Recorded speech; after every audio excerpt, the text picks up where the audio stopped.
Oh, got cut off there. I apologize. But talking about correlation, just kind of wrapping up what I was talking about in my last video is that action research being based on collaboration development really helps positively affect all parties involved. And I think that's something that really hits home with our standards that we were talking about here today.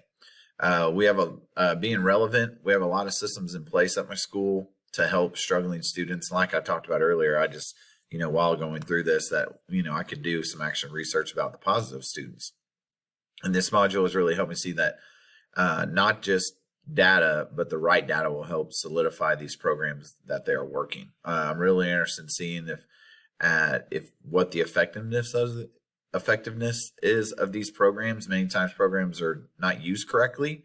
You will see them having opposite effects than what you envisioned. Okay, taking this in-depth look at action research, learning the process will help my reflection on my own personal teachings and what my students use. Reflection. So of all these modules I've done since starting this, I really found like a chink in my armor when it comes to research.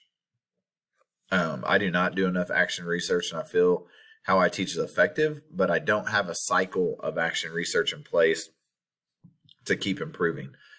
Now having this knowledge, this will really help me as a future school leader, and understanding that having these steps in place for my teachers to do action research is important. My school is, like I said before, is super supportive, but we don't have direction when it comes to action research. And I think that's a huge thing. Being a school leader is like, putting those things in place, making it a simple process that everybody knows and can collaborate on. And I think that's one thing that I really took off of this, is what I can use as a future leader. Here is all of my references that I use, and I've actually grabbed an additional one here from K-State Libraries, pressbooks.pub.